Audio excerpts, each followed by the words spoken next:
he was someone who really loved Quaneesha Johnson, that he was head over heels, was always telling his family about her, how lucky he was to be with her.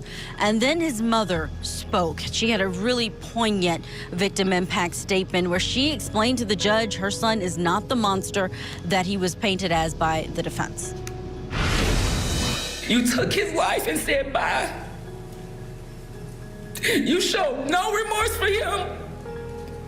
None. Not for me, not for my daughter, not for his kids. I can't believe that I felt sorry for you for a moment. But I didn't know all the facts. I didn't know everything. I have no remorse for you. I have no empathy because you had no remorse for my son and you showed no empathy for him. You deserve every single year they can give to you. This is No Tears for Black Girls, a true crime podcast with a purpose. Created by award-winning author John Reedberg. Brought alive with stirring narration from Samantha Paul. And even though the jury did not hear the 911 tape of the previous domestic violence incident between Mr. Smith and another female, the court can consider that, along with the police report and disturbing photographs of abuse to your minor child by the victim in this case. Quaneesha Nicole Johnson stood in the hallway of her DeKalb County, Georgia, home, trying to make the right decision. It was 8:07 p.m. on June 22nd, 2022, and the 30-year-old mother of four was in an impossible situation, with multiple police officers outside her residence and Demonte Smith, the father of her youngest child, on the other side of the door. In her hands, Quaneesha held a metal tire iron, which she had picked up from the garage a few moments earlier. She felt the cool metal of the tool in her hands. Her knuckles were white from gripping it. Fear coursed through her veins and anguish creased her face as she pondered her next move. Outside, the noise of shouting officers echoed through the quiet suburban neighborhood. Quaneesha had called the police earlier that evening to report a domestic dispute between her and Demonte, but the fight had spiraled out of her control.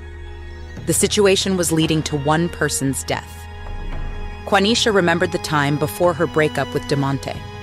Although the pair had never married, they had been together for 9 years and shared a 5-year-old daughter, Mazzani. Demonte had moved out of the house after their split, but the couple continued to jockey for custody of their daughter. A dispute arose when Demonte arrived uninvited to Quaneesha's house to pick up Mazzani.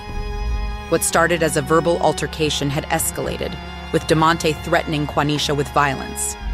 In fear for her safety, Quaneesha had called the police and requested a restraining order, but Demonte had fled the scene before they arrived. Quaneesha's fear had only grown as the evening progressed. Around 8 p.m., Demonte had returned, this time with 2 friends in tow. The men had hurried toward the front door, causing Quaneesha to retreat into the hallway and grab the tire iron. Now Quaneesha faced a life-altering decision. Seconds counted for Quaneesha with police shouting outside and Demonte's friends at the door. Opening the door would lead to dire consequences, she knew. But if she stayed inside, she feared that Demonte and his friends might overpower the officers and hurt her or her children. Grief and despair overwhelmed Quaneesha, and she felt trapped between a rock and a hard place. With hesitation, she opened the door to escape her situation. Demonte and his friends were outside the door, along with the officers, and Quaneesha saw Demonte was brandishing a knife. In an instant, it replaced her fear with rage, and she lunged forward, swinging the tire iron at Demonte's head. The officers moved to control the situation after Demonte got hit with a tire iron and Quaneesha fired a gunshot. Demonte fell to the ground, injured, and the officers moved to restrain Quaneesha. The police arrested Quaneesha and charged her with aggravated assault, possession of a firearm, and reckless endangerment after a quick trial.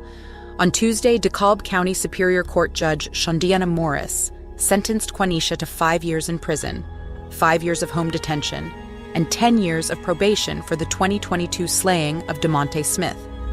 Quaneesha's sentence raised the question, was justice served? Quaneesha felt the sentence was too lenient for a life-threatening crime. However, others viewed it as a sign of progress, noting that Quaneesha was defending herself from domestic violence. Quaneesha Nicole Johnson's story highlights the need for better protection for domestic violence victims. For Demonte's family, the tragedy of his death has left them heartbroken and searching for answers. To seek justice, they have worked with legal professionals to act against Quaneesha in civil court. In their suit against Quaneesha Nicole Johnson, they are seeking damages for pain and suffering because of the physical assault that caused the wrongful death of their beloved son and brother. The filing outlines 3 separate claims: negligence under Georgia law, intentional infliction of emotional distress, and battery causing injury resulting in death, all related to Demonte's passing that fateful night. The complaint alleges that, if not for her negligent act on February 17, 2022, failing to retreat or contact authorities, Demonte would still be alive. It further alleges that she should have realized her actions could put him in danger since he had no weapons and was untarnished by any criminal history. The complaint presents extensive evidence, ranging from testimonies of first responders and hospital records about Demonte's condition to reports of domestic violence Quaneesha cited during interviews prior to trial proceedings. The Smith legal team is including medical reports that point to collective trauma inflicted on both characters, which changed the course of collective intentions and lead to a downward spiral that only ended when gunfire broke through a window. This greatly damaged both parties involved, and they are now rest in peace, entombed in the ground awaiting written granting of eternal liberty.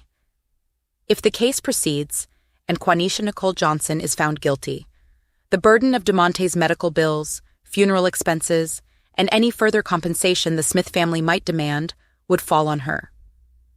However, if the jury does not find Quaneesha liable, the Smith family will pursue additional legal action. They could sue local police or healthcare providers who did not help when Demonte passed away. The plaintiff is adamant that a trial and its generated awareness may bring about justice in their case. However, they will consider any settlement that is suitable for both parties in order to agree that mirrors what was lost and restores balance.